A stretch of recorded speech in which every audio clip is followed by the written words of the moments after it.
Bueno, pues muy buenas noches. Creo que es momento de dar inicio a este nuevo webinar de la serie de webinars del 2023 de Fundación Casa Nueva.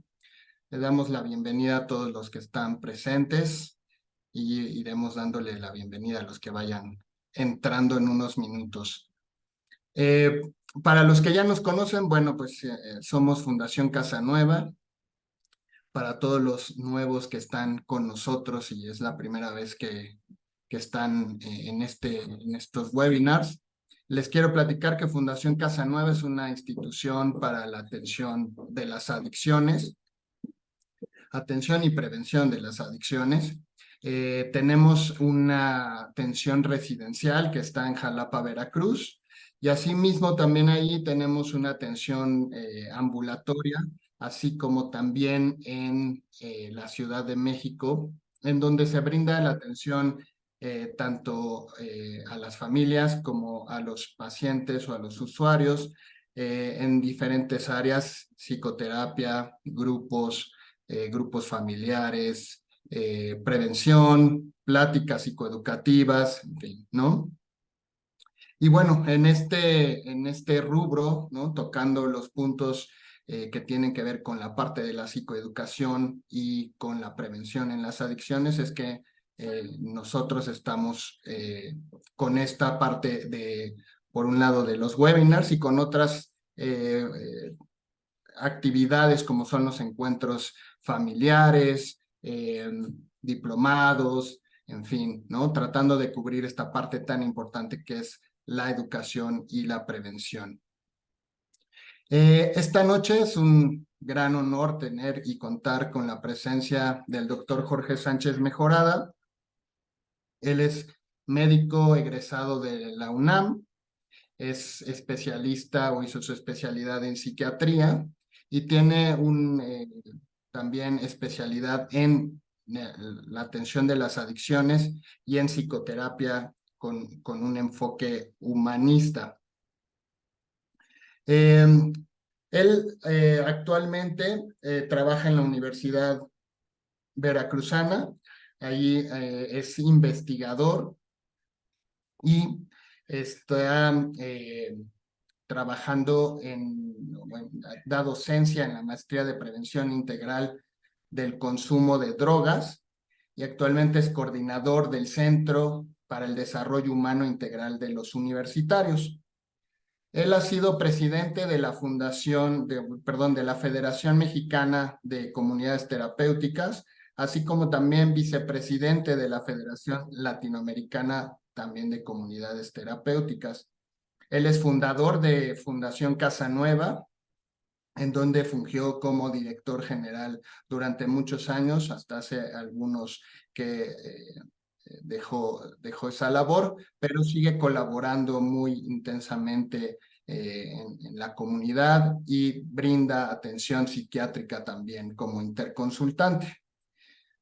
Él es autor de diversos artículos de investigación científica, ha colaborado en la creación de varios capítulos de diversos libros y es autor de un libro sobre el tratamiento de las adicciones. Ha colaborado con instituciones muy importantes en el tratamiento y prevención de las adicciones, como es la Comisión Nacional para las Adicciones, la Organización de Naciones Unidas contra las Drogas y el Delito, el Instituto para la Atención y Prevención de las Adicciones de la Ciudad de México, entre muchas otras. Como ven,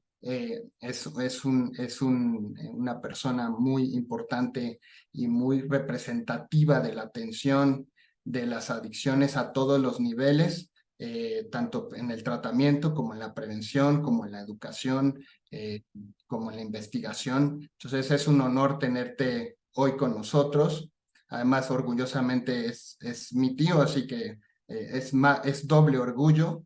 Entonces, pues me gustaría dejarlos en la noche de hoy con un tema muy importante que es el suicidio y las adicciones y que te agradecemos mucho, Jorge, que estés hoy con nosotros y nos compartas pues tu conocimiento y que toques este tema que es tan complicado, difícil a veces de escuchar, pero que tiene una gran relevancia en el mundo actual.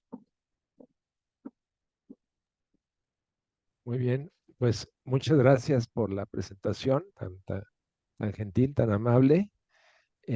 Muchas gracias a Fundación Casa Nueva México por invitarme este día y pues es un gusto estar con ustedes. La verdad es que desde que me invitó Gerardo, pues le dije que sí y lo hago con gusto, pues porque Casa Nueva es mi casa, así como la casa de ustedes, y porque pues de pronto este tema es muy relevante, ¿no? O sea, en general el tema de la prevención del suicidio.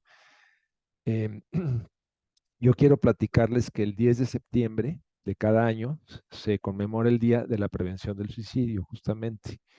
Que el continente americano, las Américas, como dicen, es digamos, el único continente en el mundo que ha tenido un incremento en la tasa de suicidios en los últimos 20, 25 años, particularmente en población joven, ¿no? Se ha incrementado.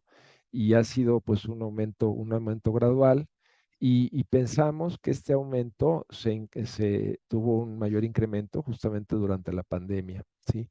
Pero aunque la pandemia ya terminó, como tal, digamos, ya oficialmente ya estamos fuera de la pandemia, desde luego ya estamos en la vida social, en la vida externa, etcétera. La realidad es que hay secuelas fuertes de la pandemia, más en la población joven, en la población estudiantil. Y una de ellas es justamente la depresión, que pues es un factor elevado de riesgo para el suicidio, ¿no?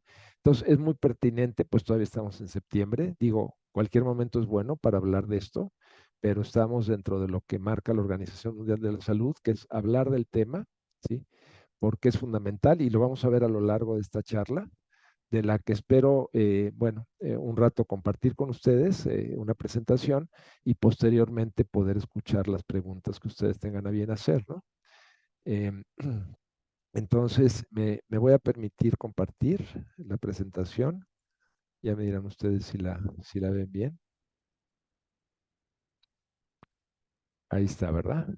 Sí, Sí, ok. Sí, bueno, pues de alguna manera aquí está la fundación, aquí está la Universidad Veracruzana, específicamente este centro donde estoy, que me permite tener mucho contacto con las problemáticas de los jóvenes, ¿no? La Universidad Veracruzana es una universidad pública, la más importante del sureste de México. Hay algo así como 80,000 o 90,000 estudiantes distribuidos en 5 ciudades. Yo estoy en Jalapa, que es donde también está, como bien decía el doctor Anguiano, el tratamiento residencial de adicciones que tenemos desde hace casi 22 años y que, digamos, la mayor parte del tiempo de estos años se ha atendido básicamente a población masculina, pero que pronto, a partir del año próximo, esperamos a través de la construcción de un nuevo módulo y un programa específico para mujeres, también atender a mujeres, porque la realidad es que la problemática de las adicciones, específicamente al alcohol, ha aumentado mucho en la población femenina joven. Y si a lo mejor hace 20 años hablábamos de que la proporción de mujeres con problemas de alcohol en relación con los hombres era de 1 a 20 o a 15, y hace 10 años todavía a lo mejor era de 1 a 10, pues actualmente es casi de 1 a 1.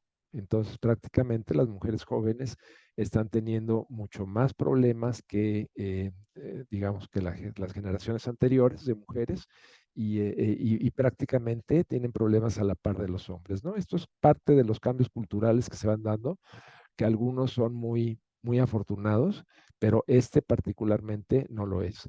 Entonces, me parece a mí que desde esa perspectiva, pues también atender a la población femenina, ¿sí? Que por cierto, también estadísticamente la población femenina tiene mucho más problemas de depresión que la población masculina, es mucho más frecuente en las mujeres y también los intentos de suicidio son mucho más frecuentes en la población femenina. No así los suicidios consumados, ¿no? Esos, en realidad, los hombres, digamos, suelen tener más consumación del suicidio que las mujeres. Pero bueno, dicho esto, entonces vamos a ver aquí algunos puntos. Voy a hablar del suicidio en general porque es un tema que interesa tocar y voy a hablar también de cuál es la asociación con el consumo de drogas, especialmente con el alcohol, que es el tema de hoy. A ver, no sé por qué no puedo pasar la diapositiva. Ah, ya, aquí está. Ok. Bueno, para el suicidio hablamos de riesgos, ¿no? Por cierto, como les decía yo hace un momento, es muy importante que actualmente hablemos del tema, porque es un tema que durante mucho tiempo estuvo tan cargado de estigma, de secretos, de silencios, de vergüenza, que realmente no había como una manera saludable de abordarlo. Y justamente la prevención del suicidio lo que recomienda actualmente es justamente hablar del tema, ¿no? Como lo estamos haciendo ahora. Hay una serie de variables que representan mayor riesgo para algunas personas, por ejemplo, la comorbilidad médica y psiquiátrica, perdón. O sea, ¿qué quiere decir esto? Que haya alguna enfermedad, fundamentalmente de tipo psiquiátrico y fundamentalmente, desde luego, la depresión, aunque no de manera exclusiva, pero una persona que sufre de depresión es una persona que va a tener más riesgos de tener ideación, pensamientos suicidas y eventualmente de actuarlos, ¿no? También, desde luego, aquí entrarían los trastornos por consumo de drogas, pero eso los vamos a mencionar más adelante. La historia personal de acontecimientos vitales adversos, ¿sí? Condiciones de vida difíciles a lo largo de toda la historia de vida, por ejemplo, vivencia de violencia intrafamiliar, situaciones de abandono por parte de alguno de los padres o por parte de ambos padres, situaciones de abuso emocional, de abuso físico, de abuso sexual. O sea, todos estos antecedentes, particularmente en la etapa de la infancia y de la niñez, son antecedentes que condicionan una cierta vulnerabilidad y un cierto estrés en general para enfrentar la vida y que evidentemente van a contar mucho también como parte de los determinantes de los cuadros depresivos, como incluso de estas situaciones de mayor riesgo como asociadas a la ideación suicida, ¿no? Entonces, es evidente que una buena crianza es el mejor factor protector que puede tener los niños, una buena crianza con mucho amor, especialmente, y también con algunos límites, porque pues los límites, como les hablan mucho aquí en Casa Nueva en general, para las familias también son fundamentales, ¿no? De hecho, amor sin límites, un poco como vivido como en el fondo, como cierto desinterés, vamos a decirlo de esa manera. Entonces, los límites, una disciplina razonable, etcétera, es muy fundamental también en la crianza para conformar personalidades más sanas, ¿no? Es evidente que el alcoholismo tiene también aspectos genéticos. Sabemos por estudios que se han hecho a lo largo de las décadas, de las últimas décadas, que en las familias donde hay alcoholismo es más probable que haya desarrollo de alcoholismo, ¿no? En las nuevas generaciones, en los jóvenes, ¿no? Hay estudios muy interesantes en, este, en hermanos gemelos, por ejemplo, hay estudios de niños que han sido adoptados, que tienen padres biológicos o algún padre biológico con alcoholismo, y se ve muy claramente que si hay una vulnerabilidad, que no es absolutamente determinante como ningún factor, pero que sí predispone más a desarrollar este tipo de problemas, ¿no? Eh, hay estudios muy recientes, por ejemplo, bueno, muy recientes, sí, sí, realmente de este siglo, de los últimos años, de un investigador que está en San Diego, California, que se llama Mark Chukit, al que tengo el gusto de conocer, y él lo que estudia es justamente factores de riesgo y él muy claramente ubica que el ser hijo de un padre alcohólico tiene más posibilidades de que alguno de los hijos desarrollen el problema del alcoholismo y hay síntomas muy interesantes, por ejemplo, como la alta tolerancia al alcohol desde los primeros contactos, es decir, alguien que aguanta mucho y que normalmente socialmente se le ve hasta con cierta admiración, entre comillas, o se considera un hecho positivo cuando alguien dice yo puedo beber y no me caigo, no me tumba, eh, pues en realidad no es un buen dato, es un dato que habla de una adaptación al alcohol y si sabemos hoy por hoy que esa alta tolerancia desde los primeros contactos en realidad es un factor de riesgo para desarrollar problemas de alcoholismo, ¿no? Obviamente, pues la depresión, la desesperanza son factores que van a influir muchísimo en este tipo de problemas, como es el pensamiento, la ideación suicida, ¿sí? Em, Aquí hablamos un poco de la ingesta tanto aguda como crónica del alcohol, porque como bien vamos a ver, no necesariamente a alguien que necesita tener una dependencia, aunque naturalmente sí se incrementa el riesgo, pero a lo mejor alguien en un momento dado, en los efectos de una intoxicación por alcohol, de una borrachera, pues evidentemente va a tener una conducta más desinhibida, va a tener, digamos, alterados los centros cerebrales que controlan la conducta, que permiten digamos, enfrentar las problemáticas y también una borrachera aislada, pues también se sabe que implica un mayor riesgo para tener este tipo de acciones, ¿no?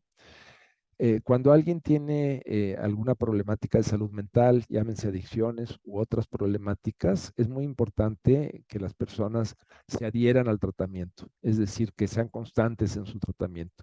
Esto hay que entenderlo, o sea, los cambios se logran digamos, en la manera como enfrentamos la vida, como en un momento dado nos desarrollamos, nos relacionamos con los demás, pero son graduales.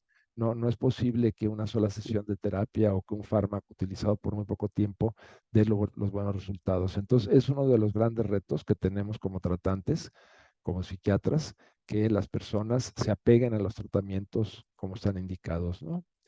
Es evidente que problemas de este tipo, escolares, sociales, laborales y familiares, van a incrementar el riesgo tanto de sufrir depresión como de en un momento dado de perder intereses y de perder interés en la vida, fundamentalmente.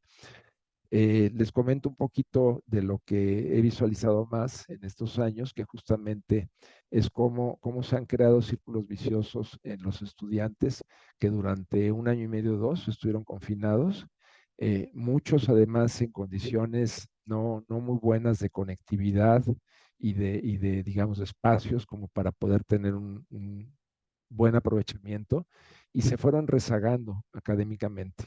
Y cuando viene el regreso a las aulas, hace un año y medio en el mejor de los casos, enfrentan estas problemáticas y enfrentan un enorme estrés de tener la presión no solo de las nuevas materias que van cursando, sino de lo atrasado y de los déficits en el aprendizaje que han acumulado y esto evidentemente que va a generar muchísima tensión en los más vulnerables, ¿sí?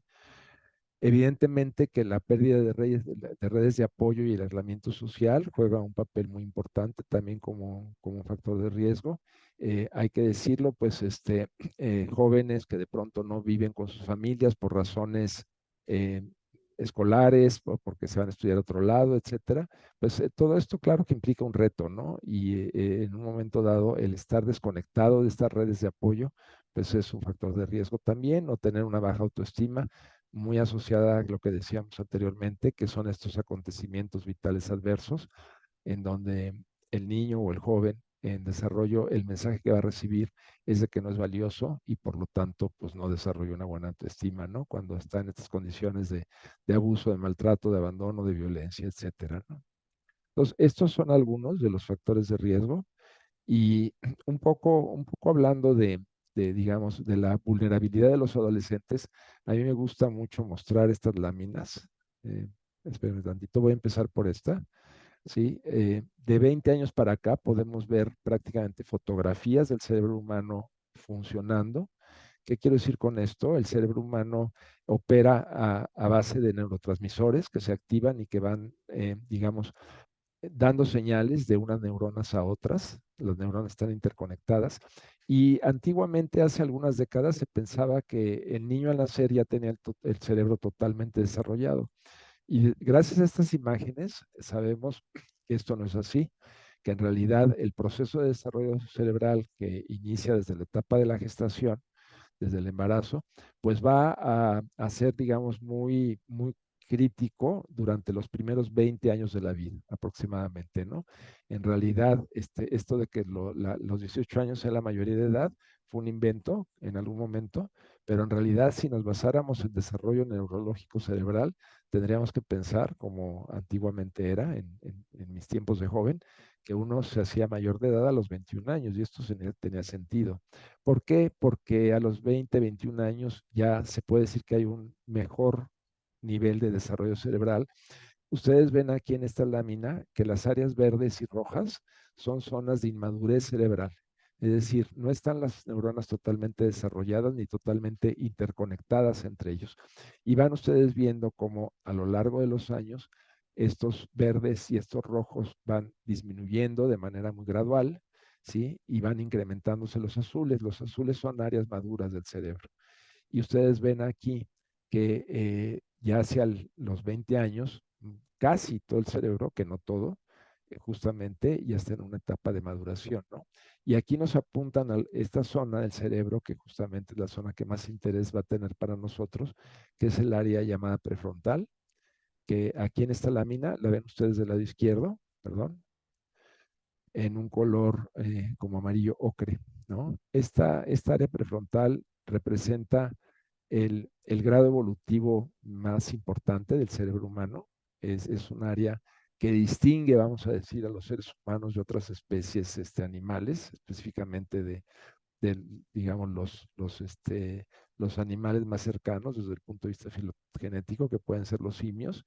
Sin embargo, este lóbulo prefrontal, que se encuentra justamente en el área delantera del cerebro, en la frente como tal, es un área muy importante porque aquí es donde residen algunos aspectos fundamentales, como es el pensamiento, como es la toma de decisiones, como es el juicio, etcétera, ¿no?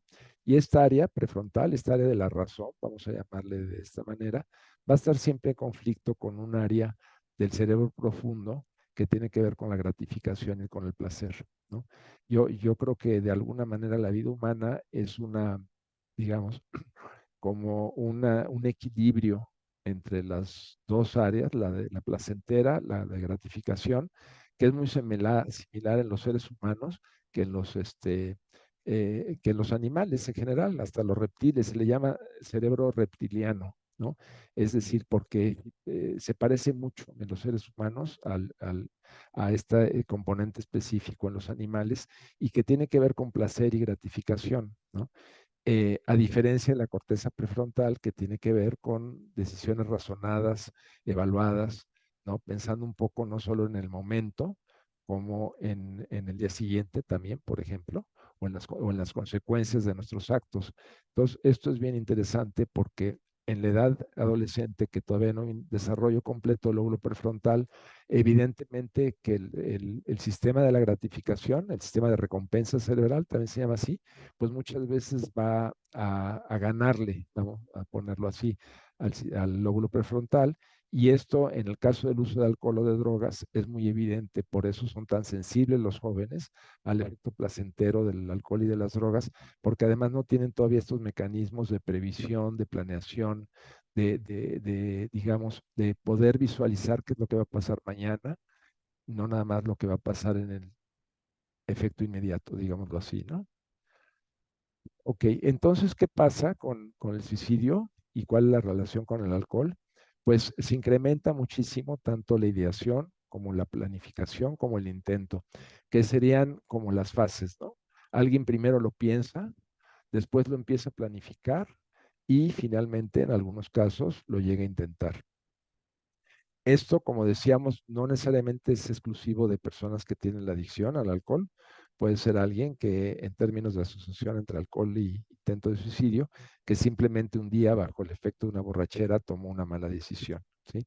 Digo, las borracheras son un terreno muy fértil para las malas decisiones.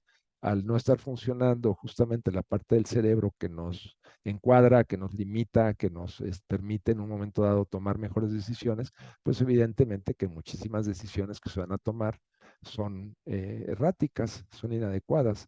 De hecho, eso es un problema del los efectos del alcohol, justamente, ¿no? O sea, cómo puede impactar tanto la vida humana, la vida de relación, la relación con los seres queridos, etcétera, pues a partir precisamente de estas malas decisiones bajo efectos de intoxicación por alcohol, ¿no? Entonces, más o menos, según algunos estudios, en 37%, casi 4 de 10 suicidios, el sujeto había consumido previamente alcohol. O sea, hay una relación importante que incrementa el riesgo. Entre más joven es un chico, mayor va a ser el riesgo. De hecho, cuando el consumo de alcohol se produce antes de los 13 años, el riesgo de presentar ideación suicida es mucho mayor, ¿sí? Y entre más tarde inicia el consumo de alcohol, los riesgos para el suicidio y para otra serie de temas van disminuyendo. Es decir, ¿qué querríamos nosotros lograr como sociedad en un momento dado, en una, dos o tres generaciones? No sé cuánto tiempo nos pueda llevar. O sea, un poco como era antes. Y antes me puedo ir desde antecedentes de la época prehispánica con los aztecas, hasta quizás hace 30 o 40 años, que en realidad no era tan común que en una fiesta a lo mejor de 15 años necesariamente hubiera bebidas alcohólicas. Es decir, lo que buscamos es posponer la experimentación y la costumbre, el hábito de beber en las situaciones sociales hasta que los chicos puedan tener más de 18 años y por lo tanto una mejor maduración cerebral. Entonces, el riesgo de suicidio se ve triplicado, ¿sí? Y puede multiplicarse en los casos de abuso o dependencia hasta 10. O sea, realmente es muy importante la asociación que hay. Según otros aspectos, se quintuplica el riesgo. Y la tasa de suicidio consumado en la población alcoholodependiente es de un 7%. O sea, es muy alto, ¿no? O sea, en relación con la población general, que es afortunadamente mucho menos de 1%, ¿no? Entonces sí vemos aquí una asociación muy clara, ¿no? Y bueno, un poco lo que les decía yo hace un momento en relación con el lóbulo prefrontal, pues el lóbulo prefrontal a la hora que está deprimida, el alcohol es un gran depresor de todo el sistema nervioso, particularmente en la corteza cerebral, y al deprimirse el funcionamiento del lóbulo prefrontal, lo que va a pasar es que hay problemas de planificación, o sea, la persona no está pensando de manera adecuada para en un momento dado, digamos, poder hacer un balance de los diferentes elementos que juegan un papel en las decisiones, entonces sus decisiones van a ser malas. No se puede adecuar muchas veces a un comportamiento social y de hecho pues puede estar muy fuera de lugar, muy impertinente, muy desinhibido, etcétera. No hay una buena coordinación entre los pensamientos y las acciones y también hay, digamos, no hay esa capacidad para establecer distinciones en pensamientos conflictivos y poder en un momento dado, pues justamente hacer esta evaluación de opciones o poder hacer un enfrentamiento adecuado de las emociones negativas, ¿no? Entonces, el alcohol, ¿cómo contribuye? Pues incrementa la impulsividad, en muchos casos, incrementa la agresividad, y así como a veces esa agresividad hacia terceros o hacia terceras, está la violencia de género, desde luego, pues muchas veces una agresividad que se vuelca también sobre sí mismo, ¿no? Entonces, en este caso, sería volcadas de sí mismo, ¿no? El incremento del distrés psicológico que produce la propia embriaguez, pues sabemos que muchas veces a lo mejor algo que empieza como una fiesta inocente termina en un drama, ¿no? Porque la persona empieza pues a cambiar su estado de ánimo, a modificar sus emociones, a lo mejor se vuelve muy irritable, a lo mejor se vuelve muy impertinente, ciertamente muy desinhibida. Entonces, pues es esto que pasa a veces, ¿no? ¿Cuántas borracheras no terminan de pronto en escenas de llanto y de drama? ¿Sí? Porque justamente se da esta, digamos, alteración desde el punto de vista psicoemocional y ahí donde a lo mejor un ratito hubo alegría, se convierte aquello en una tristeza monumental, ¿no? O sea, y se lloran las pérdidas y se llora todo lo que ustedes quieran, que finalmente, pues evidentemente que puede producir situaciones bastante extremas, ¿no? Em, Muchas veces, y esto no solo lo veríamos en términos de un acto suicida, sino en términos de muchas otras conductas, simplemente a lo mejor ¿Por qué una persona intoxicada no pasa las llaves del auto para que una persona que no está intoxicada maneje y se siente capaz de poder manejar como si nada estuviera pasando, ¿no? Es decir, no hay una expectativa clara, razonable de cómo está alterado su organismo y de qué va a pasar, ¿no? Y en el caso del acto suicida, pues evidentemente que no va a haber esta evaluación clara de decir, o sea, si yo atento contra mi vida y me muero, esto se acaba, ¿no? Porque en el fondo,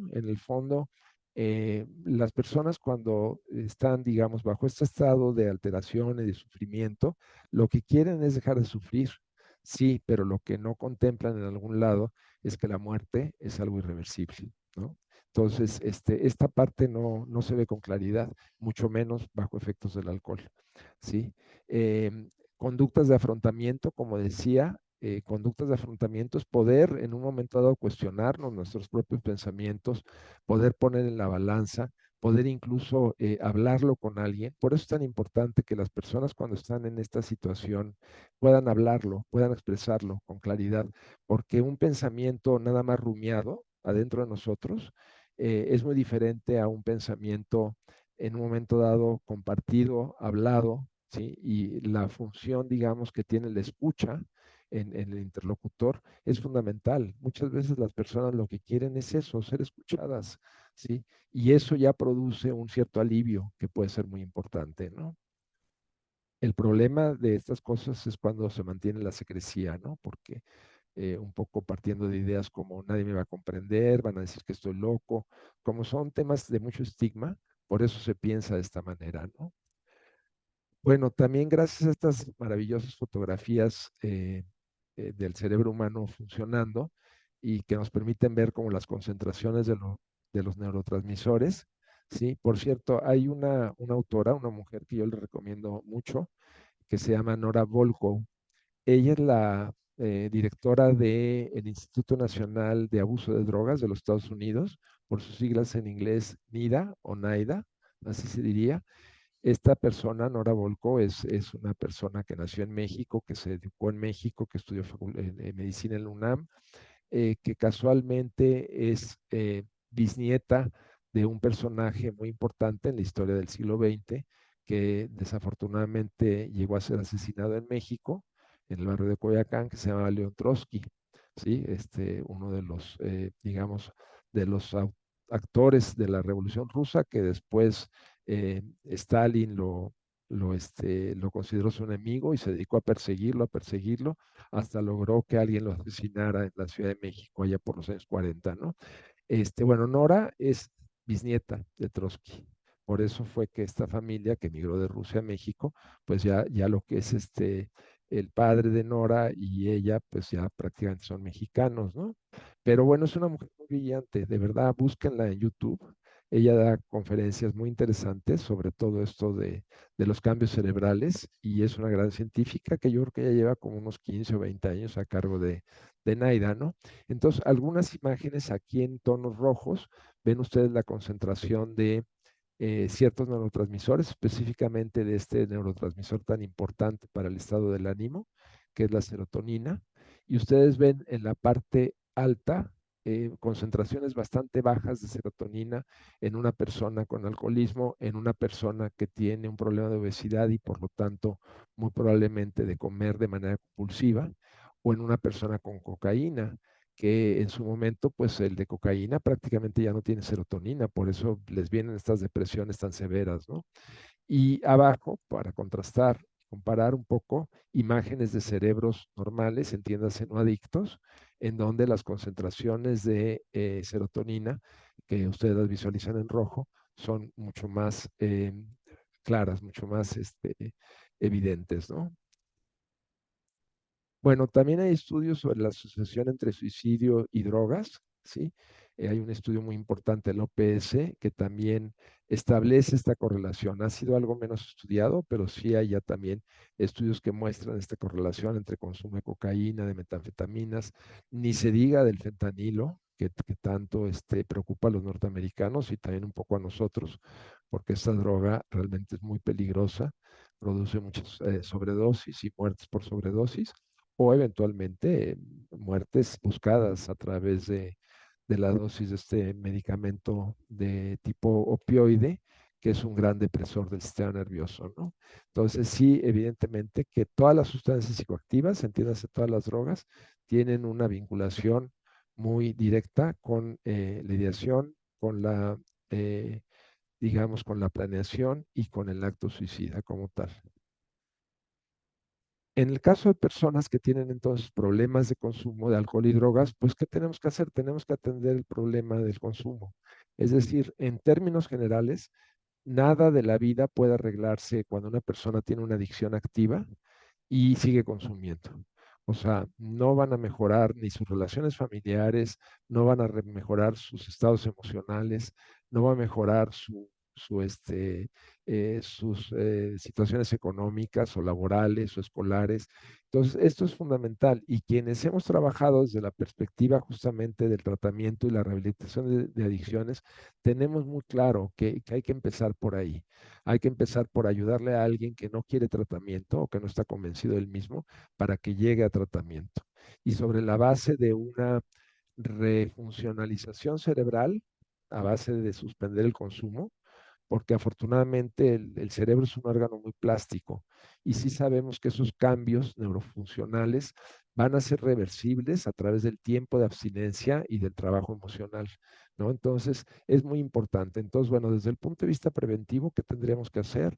Posponer la decisión de los adolescentes para beber.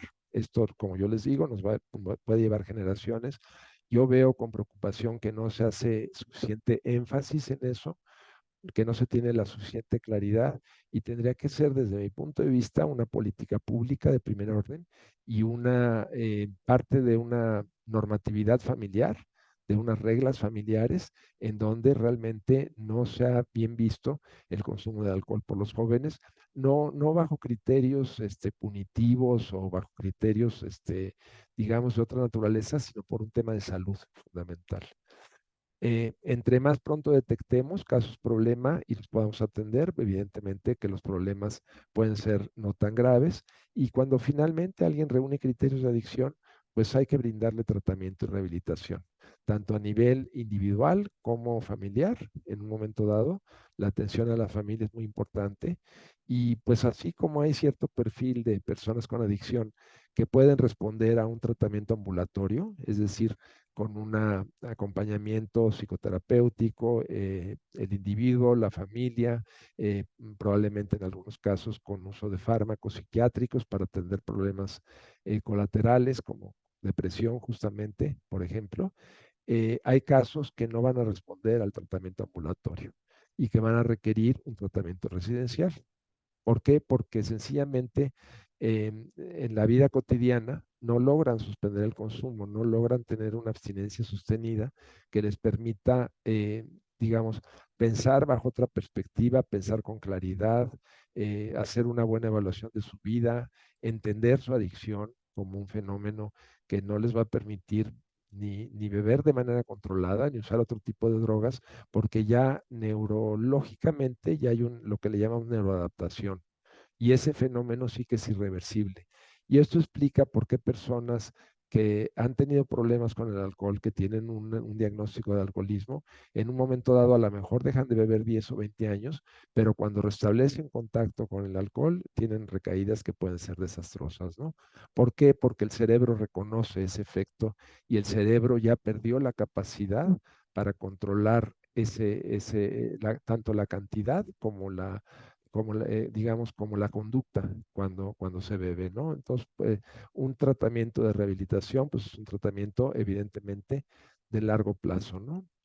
Ahora, cuando alguien tiene, o sea, cuando alguien no está bien anímicamente, emocionalmente, y que muchas veces da síntomas o signos que podemos observar, ¿no? Alguien que se ve pues a lo mejor aislado, a lo mejor muy bajoneado, a lo mejor triste, etcétera, que ha perdido intereses en cosas que antes hacía.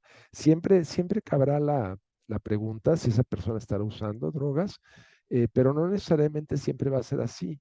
Entonces, una mnemotecnia de 3 preguntas, cuando vemos que alguien no está bien en la vida, son estas acciones, ¿no? Preguntar, ¿qué le pasa? Vamos a ver algunos ejemplos. Persuadirlo de qué, de que vaya la ayuda, de que acepte la ayuda y referirlo con la persona o con la institución adecuada, ¿no? Y estas son algunas preguntas así directas, claras, que podemos hacerle a alguien a quien miramos que no se encuentra bien desde el punto de vista emocional, si se ha sentido triste, si ha pensado incluso en terminar con su vida, si desea quedarse dormido y no despertar, o en el caso de los jóvenes que a veces más que la tristeza, la manifestación más clara de la depresión puede ser la irritabilidad. Sí, también en los hombres es más frecuente, ¿no? Más que estar tristes, están irritables, ¿no? Y también averiguar si están viviendo ese tipo de emociones de manera un poco incontrolable, ¿no? Directamente pensar, preguntar si ha pensado en quitarse la vida, si ha pensado en suicidarse, y finalmente también estas preguntas de persuasión y de acompañamiento, si quieren ir a la ayuda, si nos permiten ayudarle o llevarlo con alguna persona, informarnos cuáles son las posibilidades más adecuadas, etcétera, ¿no? Inclusive, ¿no? Hacer algunos pactos directos, ¿no? O sea, espérate tantito, o sea, porque la depresión y la ideación suicida es algo que eventualmente se modifica en la mayoría de los casos, no les voy a decir que en todos, pero sí en la mayoría, y las cosas se pueden ver bajo otra perspectiva. Pero eso, insisto, implica la necesidad de recibir ayuda, ¿no? Entonces, inclusive, ¿no? Por ejemplo, esto, ¿no? Si deseas cometer el suicidio de una manera muy fuerte, muy obsesiva, podemos pactar que me llames antes para discutirlo, es decir, dejando siempre esta posibilidad de escucha, de intercambio, que muchas veces puede salvar la vida. Y bueno, desde la perspectiva de la Organización Panamericana, de la Organización Mundial de la Salud, también es muy importante entonces, digamos, replantearse estas creencias o estos que llegan a ser mitos. Por ejemplo, que se necesita tener un trastorno mental grave para intentar una conducta suicida. Las cosas no son así. Dice, el comportamiento suicida indica una infelicidad profunda, pero no necesariamente un trastorno mental. Muchas personas que viven con trastornos mentales no son afectadas por el comportamiento suicida y al revés, no todas las personas que se quitan la vida tienen un trastorno mental, digamos, duradero y continuo. A veces son perturbaciones temporales, ¿no? Que el suicida esté decidido a morir, tampoco es siempre así, ¿no? Está quizás con la idea, con la intención de dejar de sufrir porque le está pasando mal, pero ciertamente hay pensamientos que pueden ser ambivalentes, por un lado quiere, lo duda, luego piensa que sí, que es una solución, eh, y alguien puede arrepentirse, ¿no? Aquí ponen el ejemplo de los plaguicidas, que no tanto en México, pero que sí es una sustancia que puede ser de mucho riesgo para alguien que quiere practicar este tipo de conductas, pero luego se dan cuenta de que hubieran preferido seguir viviendo, ¿no? Entonces es fundamental poder recurrir al apoyo emocional, al apoyo terapéutico. También quien haya intentado suicidarse siempre lo querrá hacer, no necesariamente es así. Es posible que este deseo de morir o de dejar de sufrir se modifique, cambie con la ayuda adecuada y no necesariamente los pensamientos van a ser permanentes. Ahora hay escuelas de psicoterapia que inciden muy directamente sobre este tipo de pensamientos, ¿no? Por ejemplo, está la terapia dialéctico-conductual o la terapia radical, que todavía no tiene, la terapia conductual radical, que no tienen todavía tanta difusión en nuestro medio, pero que son alternativas de formación para los psicólogos y los psicoterapeutas, específicamente para atender el riesgo suicida, ¿sí? Esto es muy importante, ¿no? Quienes hablan de suicidio no tienen la intención de cometerlo y quieren llamar la atención, ¿no? Quieren manipular, etcétera. Esto se piensa con frecuencia y evidentemente que en principio hay que tomarnos estas manifestaciones en serio, ¿no? O sea, muchas veces es una forma de pedir ayuda. ¿Sí? Y muchas personas pueden no tener otra opción en su momento y al no sentirse comprendidas, pues se les cierra un poco el mundo, ¿no? La visión. Es muy importante, digamos, en un momento dado, poder escuchar. Insisto un poco en esto porque no hay peor cosa que le podamos decir a una persona deprimida como no te preocupes, échale ganas, ¿no?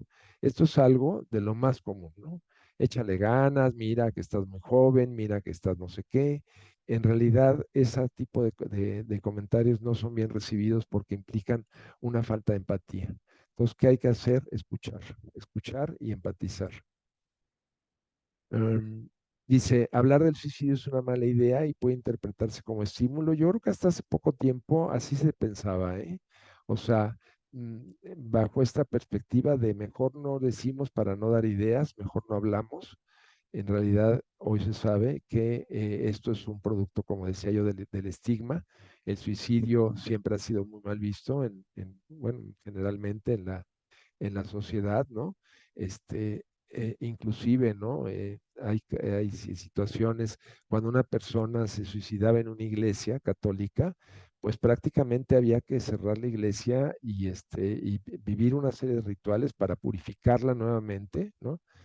Hubo un caso muy sonado de una intelectual mexicana por allá por los años 30, Antonieta Rivas Mercado, que se suicidó en Notre Dame de París y cerraron la catedral, ¿no? Hasta que en algún momento dado la purificaron. Es decir, ha tenido tanto estigma desde el punto de vista social, desde el punto de vista religioso, desde el punto de vista cultural, que por eso surge esta idea de que no se debe hablar de eso y que hay que ocultarlo.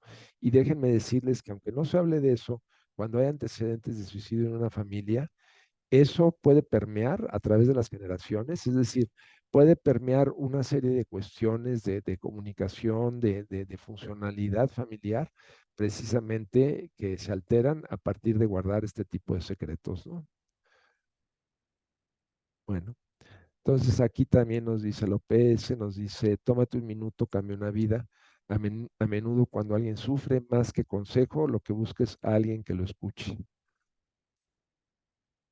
Y aquí damos una serie de alternativas de apoyo desde la línea de la vida que funciona todos los días, las 24 horas del día. Es una línea del gobierno federal, los centros de salud mental y adicciones de la Secretaría de Salud, los centros de integración juvenil, los centros para, bueno, en este caso este es muy local nuestro y desde luego pues Fundación Casa Nueva. Y bueno, esencialmente creo que ya hablé yo bastante. Y más me gustaría como abrir un foro de preguntas o de comentarios, pues para que se lleven ustedes toda la información que quisieran el día de hoy. Muchas gracias, tío, por la presentación, por tocar este tema tan difícil como mencionabas, ¿no? Importante en nuestro, bueno, siempre ha sido un tema muy importante, muy estigmatizado, como mencionas, pero que actualmente tiene una relevancia absoluta en el mundo, ¿no? Y pues bueno, los micrófonos están abiertos. Quien quiera participar, si tiene alguna pregunta, alguna duda o algún comentario que nos quisiera hacer y que el doctor Jorge pudiera responder, adelante, por favor.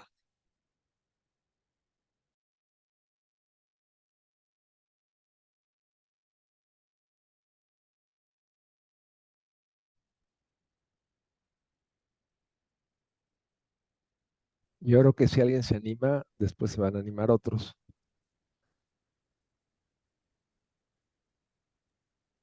Así es. Pues aquí dice, ¿qué puede hacerse si no quieren ir?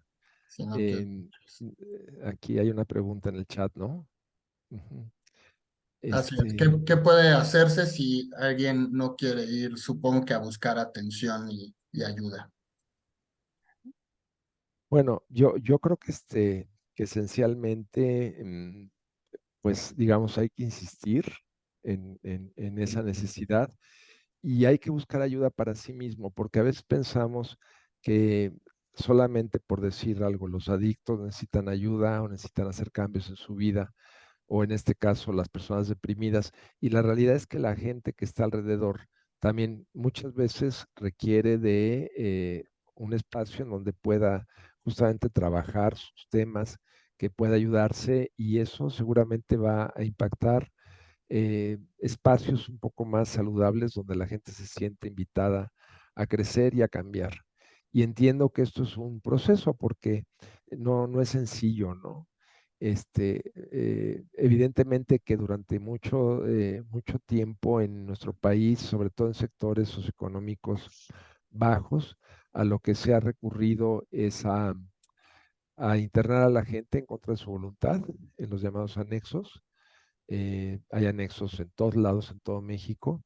Y yo lo que siempre digo es, bueno, en principio algunos anexos son francamente violentos y violatorios de derechos humanos, pero además de eso, realmente lo único que hacen este tipo de lugares es contener unos días, unas semanas, unos meses el problema, pero no hay un ambiente que realmente impacte o gestione cambios, que al final es lo que queremos, que la gente pueda cambiar su perspectiva de vida y de sí mismo, ¿no?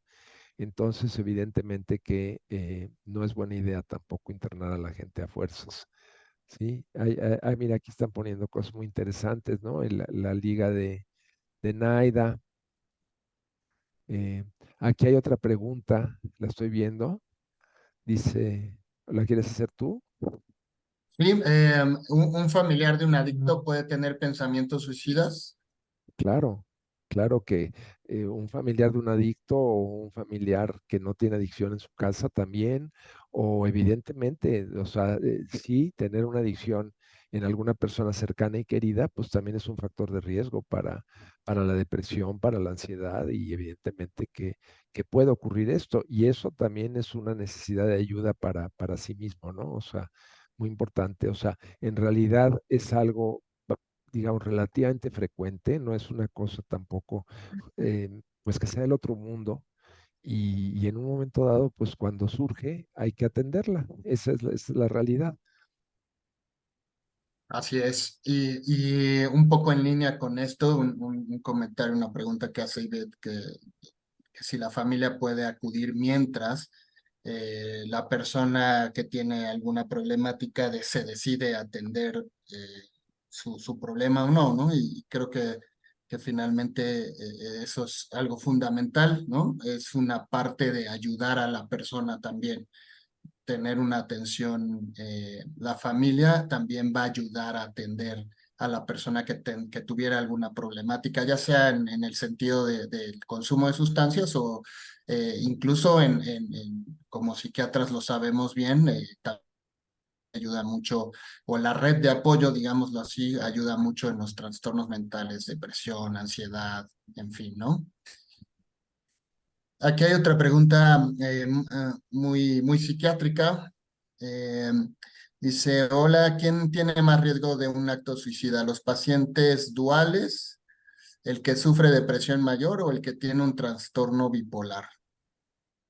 Y yo pienso que no tengo así un dato muy específico, pero yo creo que es muy similar.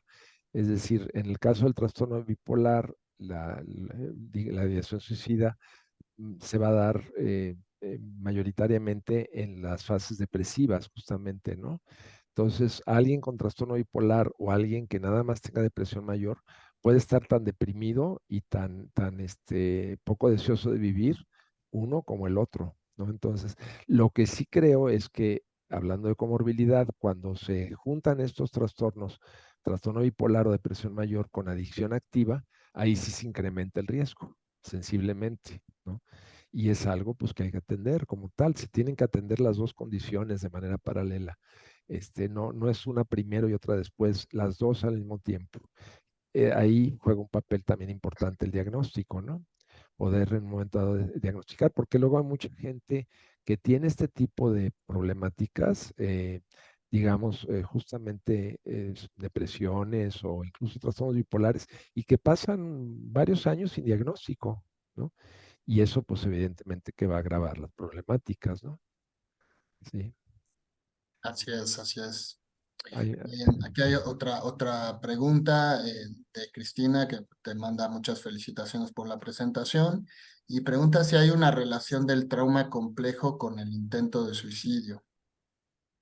yo creo que sí hay una relación entre el trauma en general, decíamos, las condiciones traumáticas en la vida evidentemente que van a implicar un mayor riesgo para el suicidio, ¿no? Y esto puede implicar, no sé exactamente, digamos, a qué se refiere con trauma complejo, pero me imagino yo que una situación traumática vivida o a lo mejor repetitiva, pongamos situaciones de abuso que son constantes o que son repetitivas en la infancia, o a lo mejor otro tipo de condiciones, ¿no? También em, los desastres naturales, las guerras, ¿no? O sea, vivir como vive la gente en Ucrania ahorita o vivir como se vive en ciertas regiones de México, no nos vayamos muy lejos, ¿no?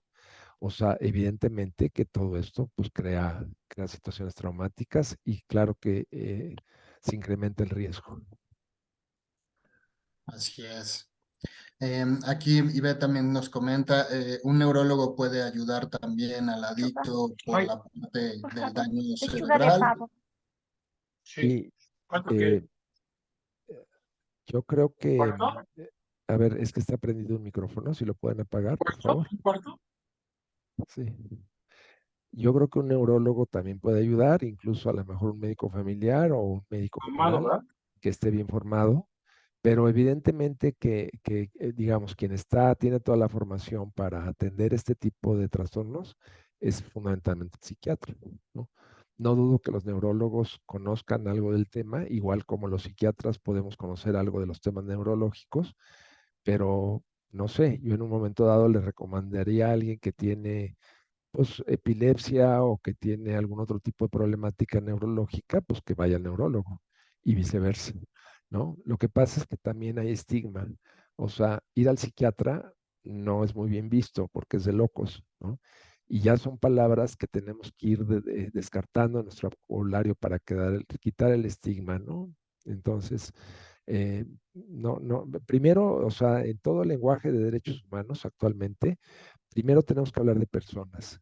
O sea, a lo mejor es una persona con alcoholismo, a lo mejor es una persona con trastorno bipolar, a lo mejor es una persona que tiene una cierta situación de discapacidad, pero primero todos son personas. Es nuestra esencia.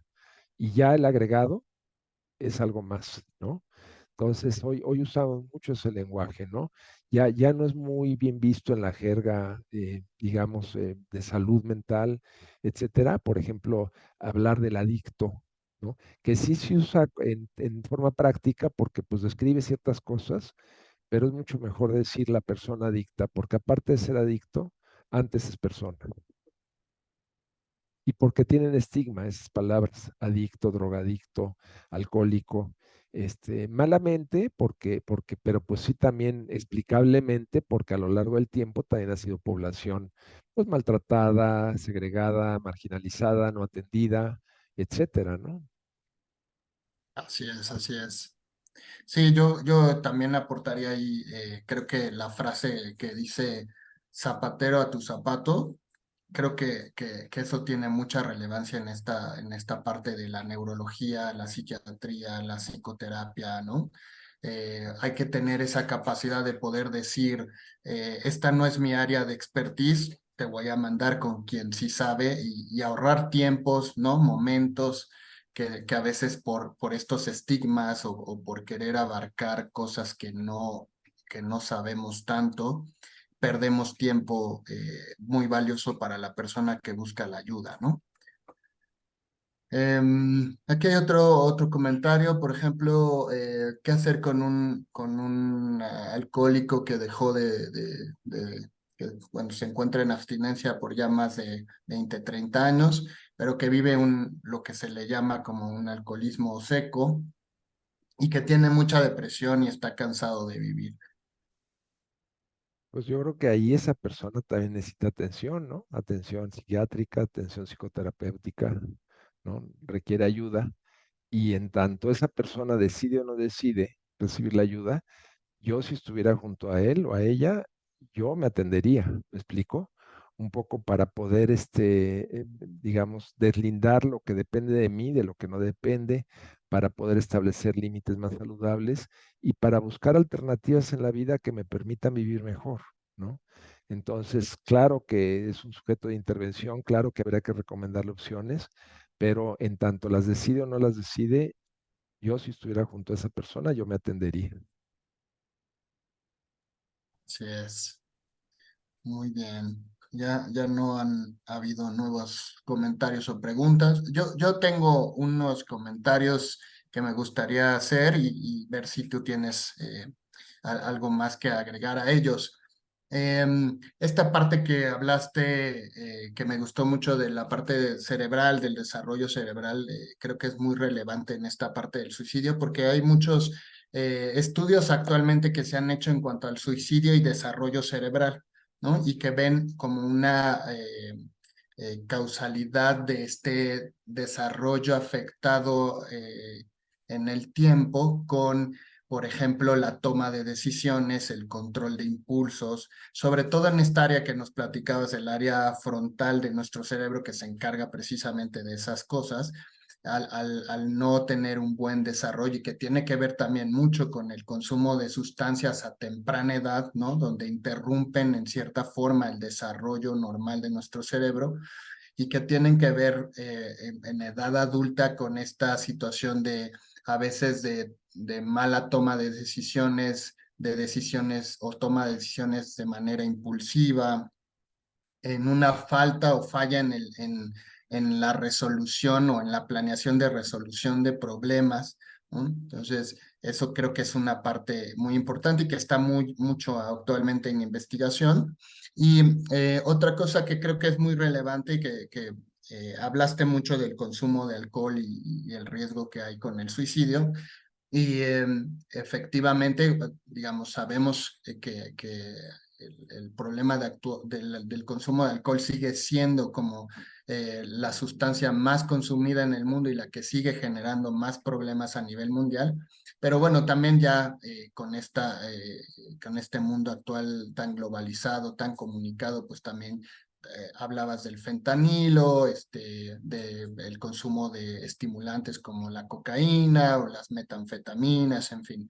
Sin embargo, también los estudios han demostrado que la sustancia que más está relacionada con la ideación y el intento suicida es precisamente el alcohol, ¿no? Más que el consumo de otras sustancias, que también puede ocurrir ciertas situaciones de esta índole, pero que tienen que ver más con accidentes, con impulsos y no tanto con la ideación suicida como tal, que sí se ha visto que se desarrolla más con el consumo de alcohol. Entonces, eso era lo que quería comentar, que creo que era muy relevante y no sé si tengas algo más que nos pudieras agregar en ese respecto.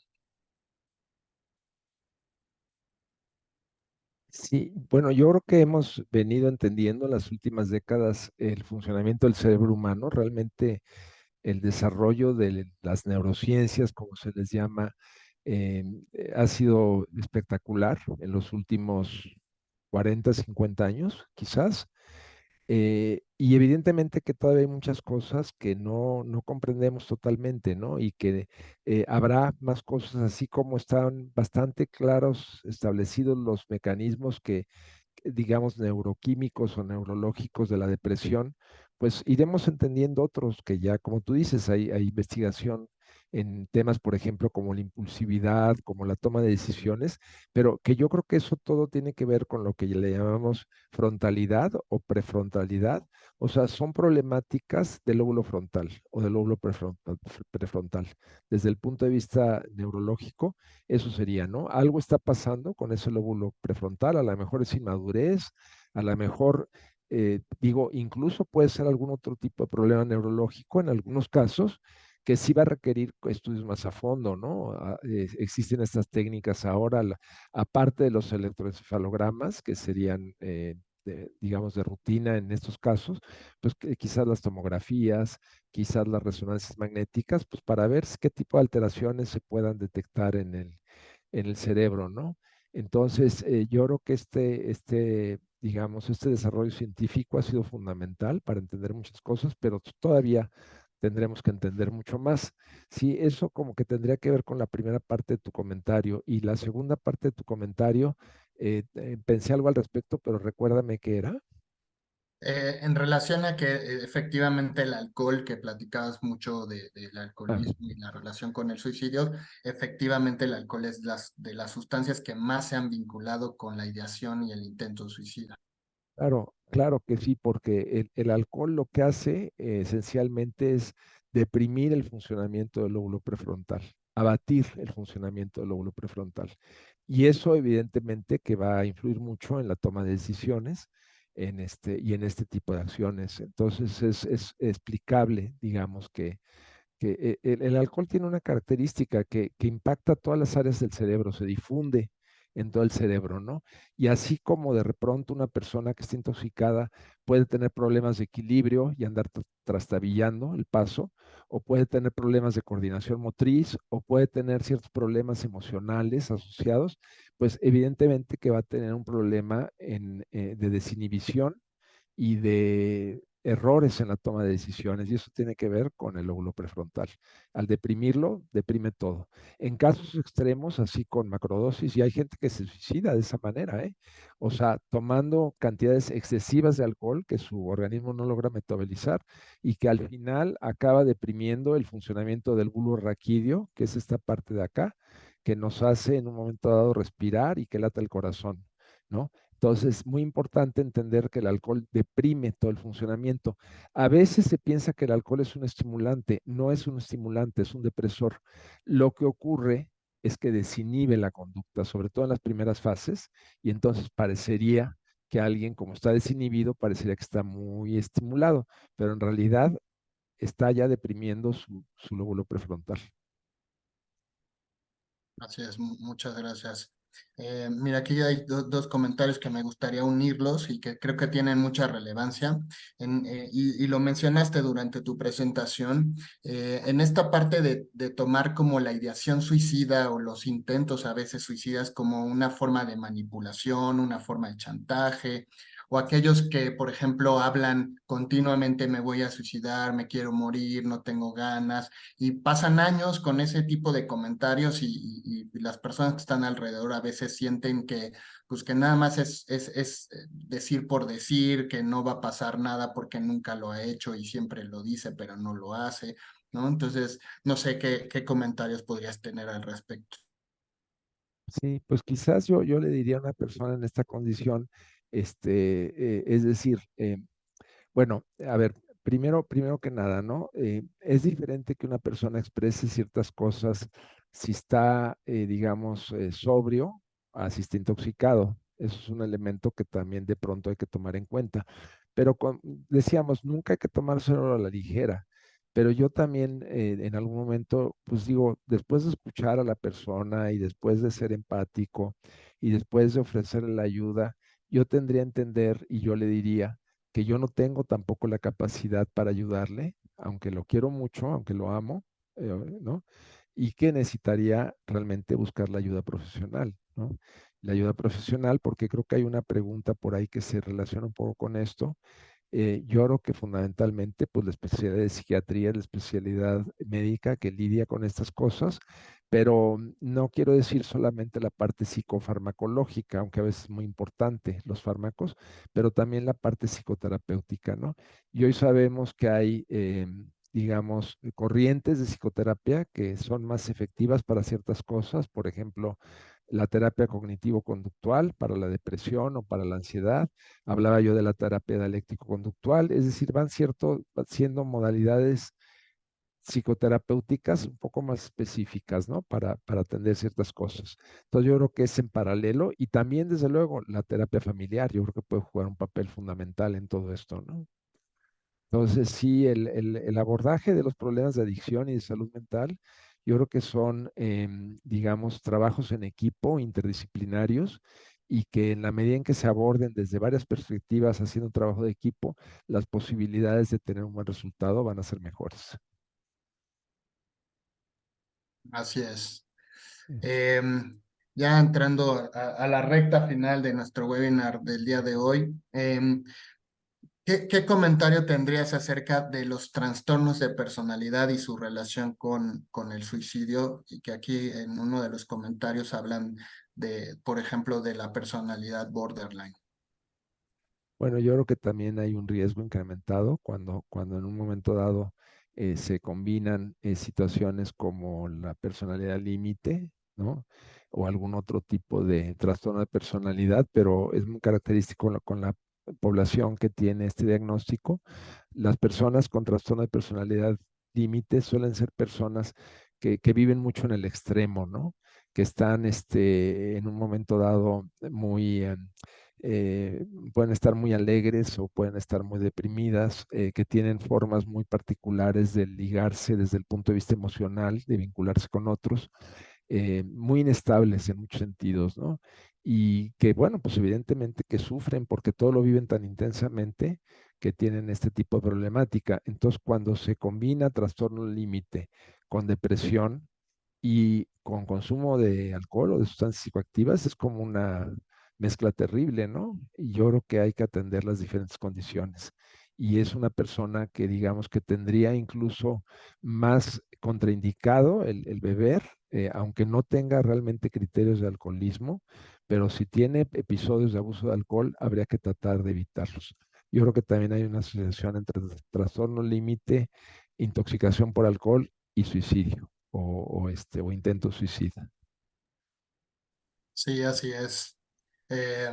Comentando un poco esta situación, es muy frecuente en la atención de urgencias psiquiátricas, digamos, esta relación entre personalidad limítrofe, consumo de alcohol y un intento suicida es una de las atenciones más buscadas en los servicios de urgencias para nosotros en psiquiatría, ¿no? Claro. En esa relación con los trastornos de personalidad. Muy bien. Pues no sé si haya una última pregunta o algún último comentario. Ahí dice algo, ¿no? Que si la generación actual carente de educación espiritual La educación es de tiene mayor riesgo. más riesgo.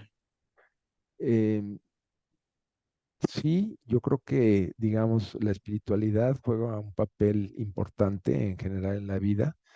eh, y esto puede tener que ver en ocasiones con religión organizada o a veces simplemente con aspectos éticos y valorales, ¿no? De valores fundamentalmente. Y yo creo que evidentemente que los valores son un factor protector también muy importante frente a muchísimas situaciones, ¿no? Entonces, tener una educación sólida en valores o en espiritualidad, en estos términos, yo creo que es fundamental y que sí va a ayudar en la vida, ¿no? Sí creo también que grandes enemigos de nuestra época tendríamos, por ejemplo, el uso abusivo o excesivo de Internet, ¿no? Yo creo que muchos de nosotros podemos caer en esta condición, pero realmente es importantísimo poder tener autocontrol en esto y poner los límites, ¿no? Un chico adolescente que se pasa 8 horas en TikTok, pues evidentemente que eso no le va a ayudar ni a desarrollar valores, ni a desarrollar un buen equilibrio psicoemocional, ¿no? Sería como otro tema en su momento, el hablar de la relación entre virtualidad, internet, redes sociales y salud mental. Es otro macro tema muy importante. Sí, así es. Así es todo un tema, sí.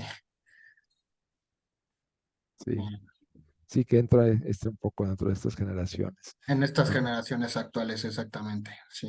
Con sobreestimulación, demasiada información, poca orientación, ¿no? Sí, Sí, y a así veces es. mala información también, Mala ¿no? información, exactamente. Sí, en términos de sexualidad, en términos de justamente valores, de relaciones interpersonales, en fin, ¿no? Pues a mí no me quedaría más que agradecerte la invitación y agradecer a todas las personas que han estado aquí de manera muy paciente durante todo este rato y es un gusto participar con ustedes. Pues sí, muchísimas gracias por tu tiempo. Sabemos que es muy, muy valioso y que estás muy ocupado en muchas actividades. Te agradecemos mucho que hayas tomado este espacio para estar con nosotros y platicarnos acerca de este tema tan complejo de nuestro mundo actual. Agradecer también a todos su presencia, su tiempo, dedicar un poco de espacio para saber y conocer un poco más de la salud mental y de las adicciones, que es a lo que nos dedicamos.